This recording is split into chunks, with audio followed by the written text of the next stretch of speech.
School's out for the day, and some of the gang is headed off to old Mr. Johnson's vacant lot to kick the ball around. Not today, fellows, Frank tells them. I've got a date. Good job, Frank.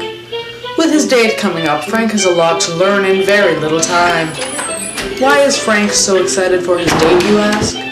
For some people, dating is a sacred art that, when properly executed, results in extreme pleasure.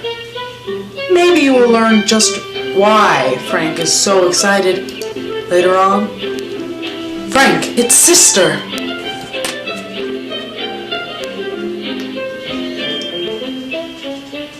Sister, what a beautiful centerpiece. Maybe it's a little too big. You should move it to the sideboard. Ask Frank what to use as a centerpiece. He usually has great ideas. He'll know what to do. A cat! Oh, but living cats aren't very good centerpieces. They knock over stuff and get in your food. Maybe you should use something else.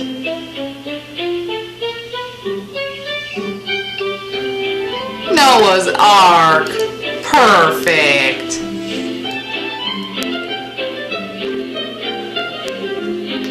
Sister, Frank needs some advice for his first date. Do you have any tips? Well, Frank, the most important thing I can say is listen to Todd. Todd? You mean like Todd McPherson down the street? You're so clueless. What do you think I mean? Gee, I don't know.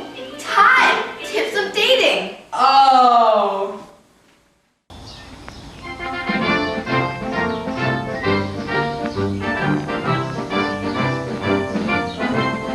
Oh, it's you.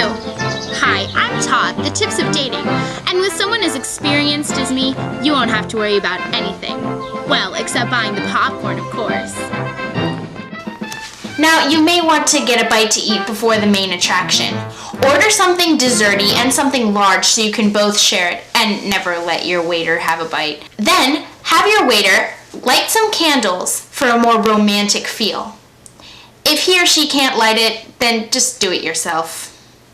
It's also very important to learn about fire safety. If you light the match and the flame goes out, always make sure there are no sparks left on the match before carefully placing it in a trash receptacle. Also, if you fail to light the match, never, ever throw it on anyone, especially your waiter. In just a moment, Frank will demonstrate how not to dispose of a used match. In just a moment, Frank will carelessly throw the used match over his shoulder without checking if there are any sparks left on the match, thus severely burning his waitress. If it rains during your date and you're eating outside, be prepared and always bring an umbrella. And make sure that it can cover both you and your date.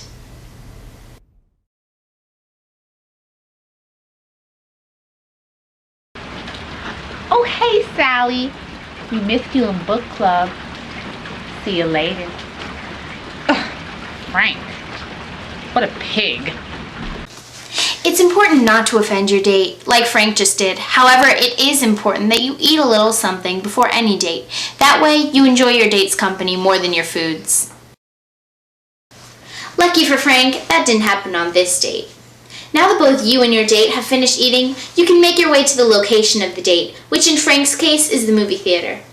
After the meal, take a little walk instead of going directly to the location of the date.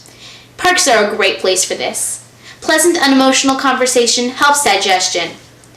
It's also okay to hold your date's hand. This isn't considered too forward because you've waited to show your affection for your date. However, keep in mind that there are other people around, so don't do anything else, no matter how excited you are. Now that you've arrived at the movie theater, the real fun is about to begin.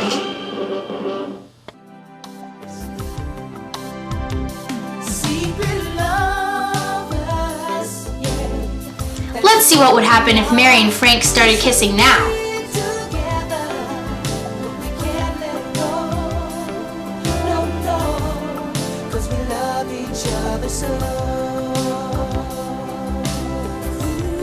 As As you can see, kissing completely ruined the movie-going experience for others. To help stop temptation, separate yourself from your date.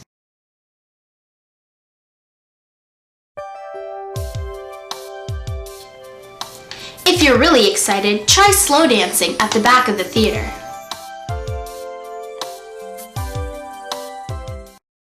Now that the movie is over, it would be an appropriate time to compliment your date on something. For example, Frank should compliment Mary on her dress, or how funny a joke she just made was. Gee, Mary, that dress is swell. That joke you just made cracked me up. Why, thanks, Frank. That's so sweet. No one's ever told me that. Will you marry me? Good job, Frank. Complimenting your date makes her want to continue pleasing you, and makes her believe that you're actually enjoying her company, even if you aren't. Now it's time for you to walk your date home. Try to impress her, because this is the last impression you can make on your date. Plan something ahead of time so you know you'll have a chance. Look, Mary, old Mrs. Winkle's cat Fluffy is stuck. Fluffy, the cat you stole ahead of time, meows, causing your date to panic. Oh no. I'll save you.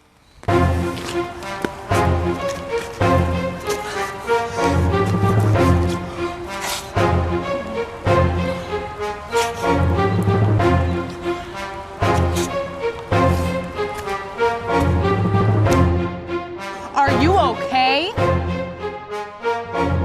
Shoo, little kitty, go back to old Mrs. Winkle's. Now that you've made a good last impression, the date is technically over. If you enjoyed your date, you can give her your pin and ask her to be your girl. If not, walk away quickly.